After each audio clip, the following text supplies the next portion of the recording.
Students, तो 12th class की mathematics के अंदर हमने एक्सरसाइज 9.1 जो है वो कंप्लीट कर ली है और हम एक्सरसाइज 9 के अंदर यानी इंटीग्रेशन यानी समाकलन का अध्ययन कर रहे हैं। तो आपने समाकलन को अध्ययन करने की 4 प्रकार की विधियां यानी समाकलन ज्ञात करने की 4 प्रकार की विधियों का उल्लेख किया था। उसमें पहली विधि थी आपके पास मानक सूत्रों द्वारा समाकलन ज्ञात करना, जो कि आपने 9.1 में सीखा है। और सेकंड विधि जो है प्रतिस्थापन द्वारा समाकलन, थर्ड आपके पास है खंडशः समाकलन और फोर्थ आपके पास है आंशिक भिन्न के रूप में समाकलन ज्ञात करना। तो आज हमारे पास सेकंड है प्रतिस्थापन द्वारा समाकलन। तो ये क्या होता है, दिए गए चर को उचित प्रतिस्थापन द्वारा स्वतंत्र चर में परिवर्तित कर समाकल्य को मानक रूप में बदलकर समाकलन करना ही प्रतिस्थापन से समाकलन कहलाना है। तो आपके पास देखो एक सवाल दे रखा है cos log x upon x। तो यहाँ पे आप देखोगे log x यहाँ पे भी है और x यहाँ पे भी है। x जो है वो एक स्वतंत्र रूप में नहीं है, इसलिए अपन क्या करते हैं, यहाँ से इस log x को किसी अन्य चर के द्वारा प्रतिस्थापन करते हैं और यहाँ से x का यहाँ से हटाकर एक समाकलन के मानक रूप में परिवर्तित कर इसका समाकलन ज्ञात करेंगे। देखिए कैसे। सबसे पहले मानते हैं let i equal integral cos log x upon x dx। या अपन डायरेक्ट इसका समाकलन नहीं कर सकते, तो इस log x को यहाँ से क्या है हटाने के लिए प्रतिस्थापन करते हैं। तो अगेन लेट log x बराबर आपने मान लिया t, दोनों पक्षों का x के सापेक्ष अवकलन करेंगे। तो log x का क्या होगा 1 अपॉन x और t का क्या होगा dt अपॉन dx। इस dx को क्रॉस मल्टीप्लाई कर देंगे तो 1 अपॉन x से dx बराबर dt। तो आपने देखा कि 1 अपॉन x dx का जो प्रतिस्थापन है वो किसके रूप में हो रहा है, dt के रूप में। तो यहाँ से आप देखोगे i इक्वल क्या प्राप्त हो गया इंटीग्रल cos, और इसको आपने log x को आपने क्या मान लिया t, और 1 अपॉन x dx का प्रतिस्थापन किसके रूप में हो गया, dt के रूप में। आप cos t का क्या कर लेंगे समाकलन, और cos t का समाकलन क्या होता है sin t प्लस c।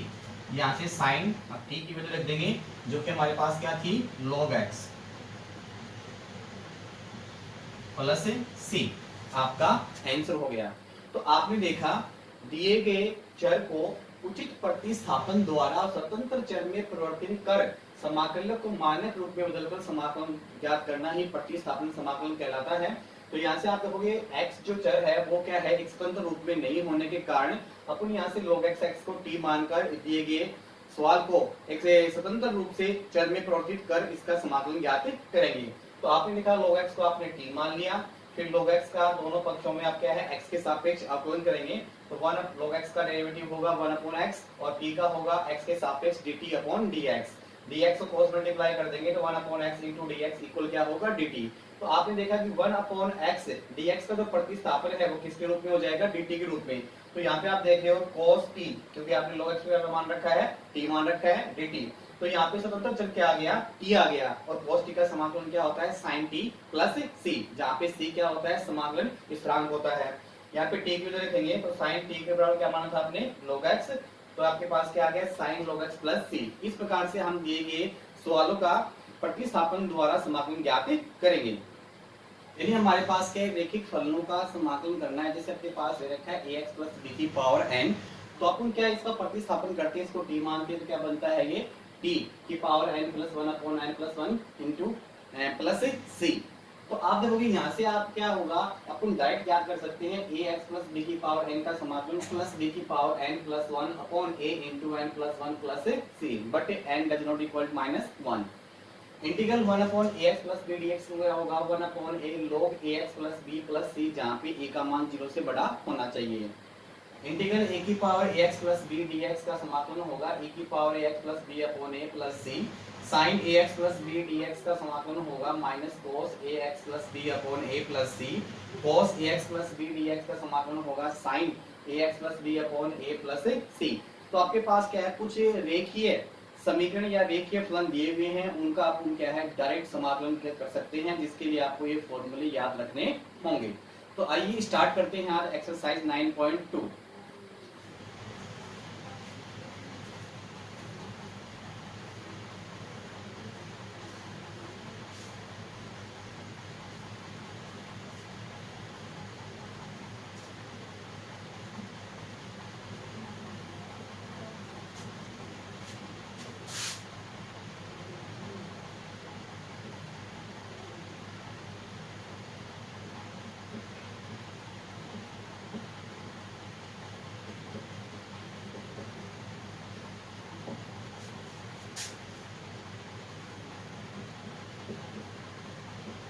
निम्न फलनों के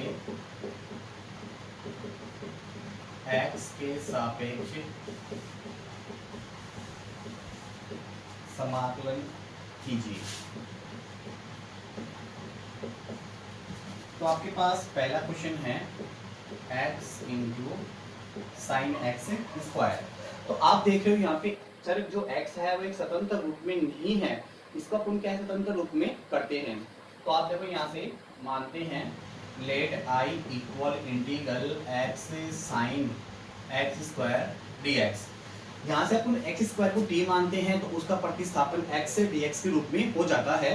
तो यहाँ से अपन क्या है, आपको ऐसा देखना है जब अपन प्रतिस्थापन करते हैं तो आपको उस फलन को मानना है जिसका अवकलन करने के बाद में वो मान क्या है दिए गए सवाल के अंदर प्रेजेंट हो। तो आप देखोगे यहाँ पे मानोगे again let x square equal T, दोनों पक्षों का x के सापेक्ष अवकलन करेंगे तो 2x t का अवकलन होगा x के सापेक्ष dt अपॉन dx। इसको अपन क्रॉस मल्टीप्लाई कर देंगे तो क्या प्राप्त होगा 2x dx इक्वल dt। आपके पास x dx है तो क्या प्राप्त हो जाएगा dt अपॉन 2।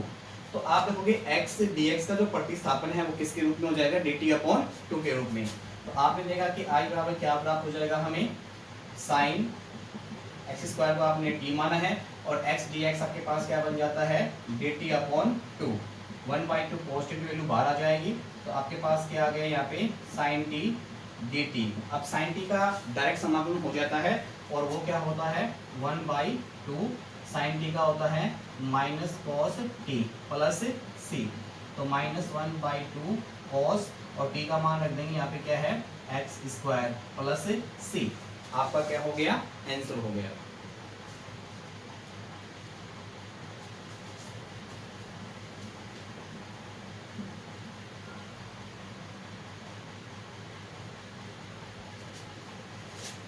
सेकेंड है इसमें x into root x square minus 1, x into x square plus 1। तो let i equal integral x into root x square plus 1। तो आप देखो कि एक्स स्क्वायर प्लस 1 को अगर t मानते हैं तो उसका x के रूप में प्रतिस्थापन हो जाता है।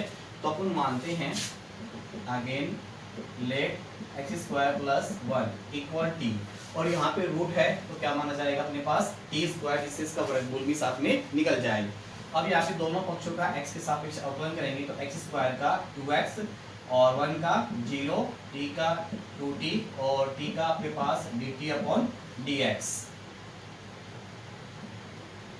यहाँ से आप देखोगे x इस dx को क्रॉस मल्टीप्लाई कर दोगे और यहाँ पे आपके पास क्या है 2t dt अपॉन 2 इसके हर में आ जाएगा। तो 2 से आपका 2 कैंसिल हो जाएगा तो क्या प्राप्त हो गया x dx equal t dt।